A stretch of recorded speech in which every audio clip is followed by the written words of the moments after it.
Hi friend, welcome back to Rashmi Gowda YouTube channel. Like ಮಾಡಿ, share ಮಾಡಿ, ಮತ್ತು ಯಾರ್ಯಾರು ಇನ್ನೂ ನನ್ನ ಚಾನಲ್ಗೆ ಸಬ್ಸ್ಕ್ರೈಬರ್ ಆಗಿಲ್ಲ ಪ್ಲೀಸ್ ಸಬ್ಸ್ಕ್ರೈಬರ್ ಆಗಿ. ಇವತ್ತೇನಪ್ಪ ಮೆಹಂದಿ ಹಾಕ್ಸ್ಕೊತಿದ್ದೀನಿ ಅಂತಿದ್ದೀರಾ ಅಂತ ಹೇಳ್ತೀನಿ.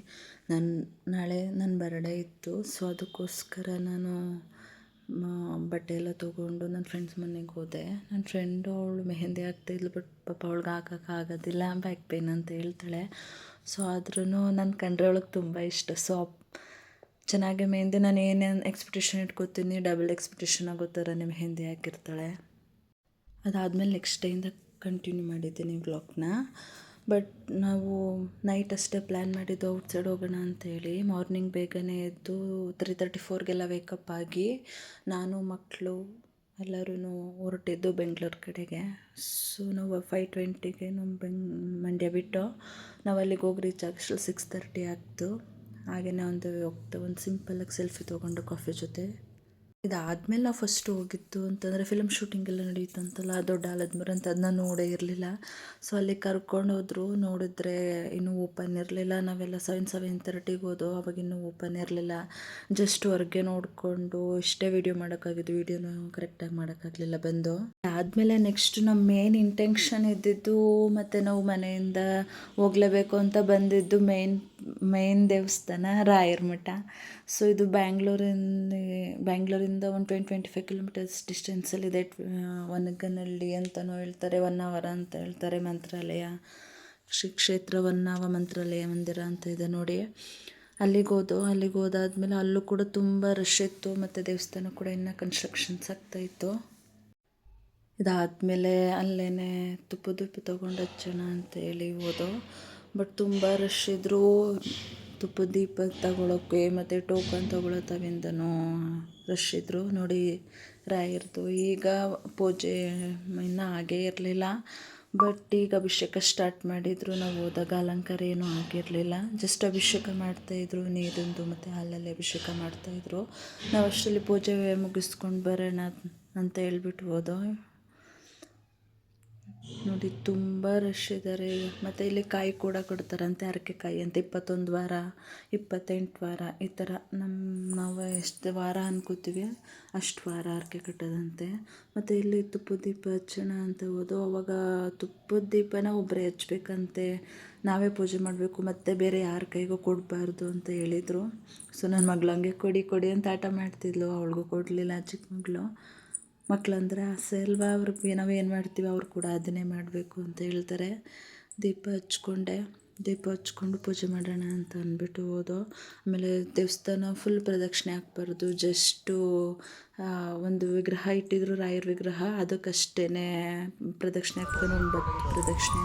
ನಾವಲ್ಲಿ ಮುಗಿಸಿ ಹೊರಟಿದ್ದೇನೆ, ಪ್ರಸಾದ ಸ್ವೀಕರಿಸಿ ಅಲ್ಲಿಂದ ಹೊರಟಿದ್ದೇನೆ. ಇಲ್ಲಿ ದಕ್ಷಿಣ ಶ್ರೀ ಶಿರಡಿ ಸಾಯಿಬಾಬಾ ದತ್ತಪೀಠ ಅಂತ ಇತ್ತು. ಸೊ ಅಲ್ಲಿಗೆ ಬಂದು ಇಲ್ಲಿ ಹೊರಗಡೆ ಏನೋ ದೇವರುಗಳಿತ್ತು, ಅಲ್ಲಿ ದೇವ್ರ ದರ್ಶನ ಮಾಡಿ ಒಳಗಡೆ ಸಾಯಿಬಾಬಾ ದರ್ಶನಕ್ಕೆ ಅಂತ ಹೋದ. ಅಷ್ಟು ಜನ ಕೂಡ ಏನು ರಶ್ ಇರಲಿಲ್ಲ, ಆರಾಮಾಗಿ ದರ್ಶನ ಆಯಿತು. ಸೊ ದರ್ಶನ ಆಗಿ ಅಲ್ಲಿಂದ ನೆಕ್ಸ್ಟ್ ಎಲ್ಲಿ ಹೋಗಬೇಕು ಅಂತ ಪ್ಲ್ಯಾನ್ ಮಾಡ್ತಾಯಿದ್ದೋ. ಮತ್ತು ಇಷ್ಟು ದಿವಸ ಮಿನಿ ವ್ಲಾಗ್ ಮಾಡ್ತಾಯಿದ್ದೆ. ಇವತ್ತು ಮಿನಿ ವ್ಲಾಗ್ ಅಲ್ಲ, ಸ್ವಲ್ಪ ನನ್ನ ವ್ಲಾಗ್ ಇವತ್ತು ಸ್ವಲ್ಪ ದೊಡ್ಡನೇ ಇದೆ ನೋಡಿ. ನೀವು ಕೂಡ ದರ್ಶನ ಮಾಡಿ. ಸಾಯಿಬಾಬಾ ಅವ್ರದ್ದು ಪೂಜೆ ಮಾಡಿಕೊಟ್ರು, ಪೂಜೆ ಮುಗಿಸ್ತು. ಬಟ್ ಏನಂತಂದರೆ ಸಡನ್ನಾಗಿ ಇಷ್ಟು ಸೈಡ್ ಹೋಗ್ತೀವಿ ಅನ್ನೋ ಪ್ಲ್ಯಾನೇ ಇಲ್ಲ ನಮಗೆ. ಇದಾದಮೇಲೆ ಬೇರೆ ಕಡೆನೂ ಹೋಗೋಣ ಅಂತ ಹೇಳಿದ್ರು. ನಾನು ಬರೀ ರಾಯರ ದೇವಸ್ಥಾನ ಅಂತ ಅಂದ್ಕೊಂಡಿದ್ದೆ, ಬಟ್ ಬೇರೆ ಕಡೆನೂ ಹೋದೋ. ಇಲ್ಲಿ ಹೊರಗಡೆ ಎಷ್ಟು ಚೆನ್ನಾಗಿದೆ ನೋಡಿ ಸಾಯಿಬಾಬಾ ಅವ್ರ ದೇವಸ್ಥಾನ. ಅದಾದಮೇಲೆ ಅಲ್ಲೇ ಪಕ್ಕದಲ್ಲಿ ಇನ್ನೊಂದು ಮಂತ್ರಾಲಯ ಅಂದರೆ ರಾಯರ ದೇವಸ್ಥಾನ ಇತ್ತು. ಸೊ ಅಲ್ಲಿಗೆ ಹೋದೋ. ಅಲ್ಲಿ ಮುಗಿಸಿ ನಾವು ಇಸ್ಕಾನ್ ಟೆಂಪಲ್ಗೆ ಹೋದೋ. ಅಲ್ಲೂ ಕೂಡ ಚೆನ್ನಾಗಿ ದರ್ಶನ ಆಯಿತು ದೇವ್ರದ್ದು, ತುಂಬ ಅಷ್ಟು ರಶ್ ಇಲ್ಲ. ಅದಾದಮೇಲೆ ಕಂಠೀರವ ಸ್ಟುಡಿಯೋ ರಾಜ್ಕುಮಾರ್ ಮತ್ತು ಪುನೀತ್ ರಾಜ್ಕುಮಾರ್ ಅವ್ರ ಪ್ಲೇಸ್ಗೆ ಹೋಗಿ ಅಲ್ಲಿ ನಾವು ಮಕ್ಕಳು ಎಲ್ಲ ಫೋಟೋಸ್ ತೊಗೊಂಡು, ಮತ್ತು ಅಂಬರೀಷು ಅವ್ರದ್ದು ಅಲ್ಲೇ ಇತ್ತು ಸ್ಟ್ಯಾಚು, ಅಲ್ಲೇ ನನ್ನ ಮಗಳದ್ದು ನಮ್ಮದು ಎಲ್ಲ ಫೋಟೋಸ್ ತೊಗೊಂಡು ಇಷ್ಟು ಮುಗಿಸೋಷ್ಟರಲ್ಲಿ 12:30 ಆಗ್ತಿತ್ತು. ಬೇರೆ ಕಡೆ ಟೈರ್ಡ್ ಆಗಿರೋದ್ರಿಂದ ಕನ್ವಿನ್ಸ್ ಮಾಡಿಕೊಂಡು ಕರ್ಕೊಂಡು ಬಂದುಬಿಟ್ಟೆ ನಾನು. ಅದಾದಮೇಲೆ ನಾವು ಬೈಕ್ ತೊಗೋಬೇಕು ಅಂತೇಳಿ ಲಾಸ್ಟ್ ವೀಡಿಯೋದಲ್ಲಿ ತೋರಿಸಿದ್ದೀನಿ ನೋಡಿ, ಬೈಕ್ ತೊಗೋಬೇಕು ಅಂತ ಹೇಳಿದ್ದು. ಸೊ ಬೈಕ್ ತೊಗೊಬಿಡೋಣ ಇವತ್ತೇ, 6:30 ಕ್ಲೋಸ್ ಅಂತ ಹೇಳಿದರು. ಇವತ್ತೇ ಬೈಕಲ್ಲಿ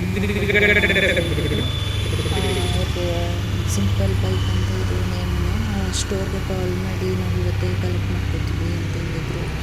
ಬಟ್ ಇದು ಲಾಸ್ಟ್ ಟೈಮೇ ನೋಡಿದ್ದು.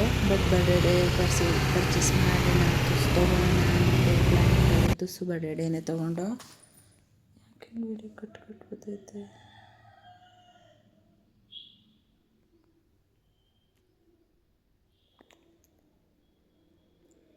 ಫೈನಲಾಗಿ ಈ ಥರ ಇದೆ ನಮ್ಮ ಬೈಕು. ಬ್ಲ್ಯಾಕ್ ರೆಡ್ ಕಾಂಬಿನೇಷನ್ ತೊಗೊಂಡು ಅದಾದಮೇಲೆ ದೇವಸ್ಥಾನಕ್ಕೆ ಹೋಗಿದ್ದು. ಪೂಜೆ ಎಲ್ಲ ಪೂಜೆ ಮಾಡಿಸೋಣ ಅಂತ ಹೋದ್ವಿ. ಅವರು ಅಲ್ಲಿ ಟೋಕನ್ ತಗೊಳ್ಳಿ ಪೂಜೆ ಸಾಮಾನು ತೊಗೊಂಡಿರಲಿಲ್ಲ. ಸೊ ಅಲ್ಲಿಗೆ ಹೋಗಿ ಫಸ್ಟು ಗಣೇಶನ ದರ್ಶನ ಮಾಡಿ ಅದಾದಮೇಲೆ ತಗೊಂಡು ಪೂಜೆಗೆ ಏನೇನು ಐಟಮ್ಸ್ ಎಲ್ಲ ತಗೊಂಡು ನನ್ನ ಹಸ್ಬೆಂಡು ನನ್ನ ಮಗಳು ಹೋದರು. ನಾನಲ್ಲೇ ಅವ್ರಿಗೋಸ್ಕರ ವೆಯ್ಟ್ ಮಾಡ್ಕೊಂಡು ಕೂತಿದ್ದೆ. ಅದಾದಮೇಲೆ ಅವರು ಪೂಜೆ ಸಾಮಗ್ರಿ ಏನೇನು ಬೇಕೆಲ್ಲ ತಂದರು. ನೋಡಿ ಪೂಜೆನೂ ಮಾಡ್ತಾಯಿದ್ದಾರೆ. ಒಟ್ಟಿಗೆ ಪೂಜೆ ಮಾಡಿಸ್ಕೊಂಡು ಮನೆಗೆ ಹೊಂಟೋಗ್ಬಿಡೋಣ ಅನ್ನೋ ಪ್ಲ್ಯಾನ್ ಇತ್ತಿಂದ. ಮನೆಗೆ ಬಂದು ನಾವು ಮತ್ತೆ ಹೋಗ್ತೀವಿ ಅಂತಂದರೆ ಆಲ್ರೆಡಿ ಟಯರ್ಡ್ ಆಗಿದ್ದೋ. ಮಾರ್ನಿಂಗೆಲ್ಲ ಬೇಗ ಎದ್ದಿರೋದ್ರಿಂದ 3:34 ವೇಕಪ್ ಆಗಿದ್ದೋ. ಸೊ ಟಯರ್ಡ್ ಆಗಿದ್ದು ಮನೆಗೆ ಹೋಗಿ ನಾಳೆ ಅಂತ ಆಗಿಬಿಡುತ್ತೆ. ಟ್ಯೂಸ್ಡೇ ಬೇರೆ ಆಗಿತ್ತಲ್ಲ. ಸೊ ಮಂಗಳವಾರ ವಿನಾಯಕನ ದೇವಸ್ಥಾನಕ್ಕೆ ಹೋಗಿದ್ದು. ಪೂಜೆ ಮಾಡಿಸ್ಕೊಂಡು ಆಮೇಲೆ ಮನೆಗೆ ಹೋಗೋಣ ಅಂತ ಹೇಳ್ಬಿಟ್ಟು ಪೂಜೆ ಎಲ್ಲ ಇಲ್ಲೇ ಮುಗಿಸ್ಕೊಂಡು ಮನೇಲೇನು ಪೂಜೆ ಮಾಡಲಿಲ್ಲ. ದೇವಸ್ಥಾನದಲ್ಲೇ ಪೂಜೆ ಆಗಿತ್ತಲ್ಲ ಅಂತ ಹೇಳ್ಬಿಟ್ಟು ನಾವು ಹೊರಗಡೆ ದೇವಸ್ಥಾನದಲ್ಲೇ ಪೂಜೆ ಮಾಡಿಸ್ದೆ. ಮನೇಲಿ ಬಂದೇನೂ ಸಪ್ರೇಟಾಗೇನು ಪೂಜೆ ಮಾಡೋಕ್ಕೆ ಹೋಗಲಿಲ್ಲ. ಇಲ್ಲಿ ಪೂಜೆ ಮುಗಿಸ್ಬಿಟ್ಟು ಆದಷ್ಟು ಬೇಗ ಮನೆಗೆ ಹೊಂಟೋಗ್ಬೇಕು. ಅಡುಗೆ ಎಲ್ಲ ಮಾಡಬೇಕಾಗಿತ್ತು. ಇನ್ನು ಏನು ಮಾಡಿರಲಿಲ್ಲ. ಸೊ ಇಲ್ಲಿ ಮುಗಿಸ್ಕೊಂಡು ಡೈರೆಕ್ಟ್ ಮನೆಗೆ ಹೋಗೋಣ, ಇಲ್ಲಿ ಹೋಗೋದು ಬೇಡ ಅಂಥೇಳಿ ಪ್ಲ್ಯಾನ್ ಮಾಡ್ದೋ.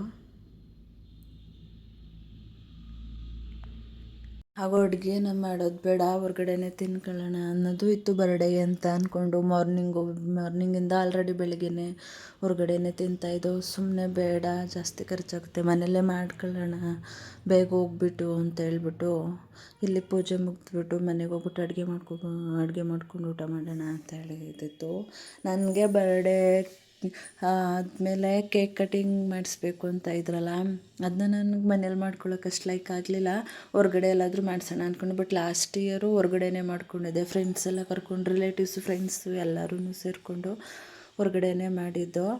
ಬಟ್ ಈ ಸಲ ಆ ಥರ ಬೇಡ, last time same to same ಆಗಿಬಿಡುತ್ತೆ. ಸ್ವಲ್ಪ ಡಿಫ್ರೆಂಟಾಗಿರಲಿ ಅಂತೇಳಿ ಬೇರೆ ಕಡೆ ಮಾಡಬೇಕು ಅಂತ ಅಂದ್ಕೊಂಡಿದ್ದೆ. ಬೇರೆ ಕಡೆ ಮಾಡಿಸ್ಕೊಳ್ಳೋಣ, ನಾನೇ ಹೇಳಿ ಮಾಡಿಸ್ಕೊಳ್ಳೋಣ ಅಂತೇಳಿದೆ. ಇವ್ರು ಏನಾದರೂ ಯಾಕೆ ಹೇಳಲಿಲ್ಲ ಮಾಡಲಿಲ್ಲ ಅಂತಂದರೆ ನನಗದೆಲ್ಲ ಗೊತ್ತಾಗೋದಿಲ್ಲ ಅಂತ ಹೇಳ್ತಾರೆ.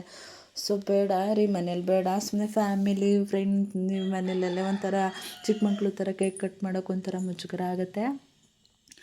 ಸೊ ನಾವೇ ಕಟ್ ಮಾಡ್ಕೊಳ್ಳೋಣ, ಬೇರೆ ಯಾರೂ ಬೇಡ ಅಂತ ಹೇಳಿದೆ. ನಾನು ಹೊರ್ಗಡೆ ಕಟ್ ಮಾಡಿಸ್ಕೋಬೇಕು ಅಂತಲೇ ಸಿಂಪಲಾಗಿ ಯಾವ್ದಾದ್ರು ಪ್ಲೇಸ್ಗೆ ಹೋಗ್ಬಿಟ್ಟು ಅಲ್ಲೇ ಕೇಕ್ ಕಟಿಂಗ್ ಮಾಡಿಸ್ಕೊಳ್ಳೋಣ ಅಂತ ಇದ್ದೆ.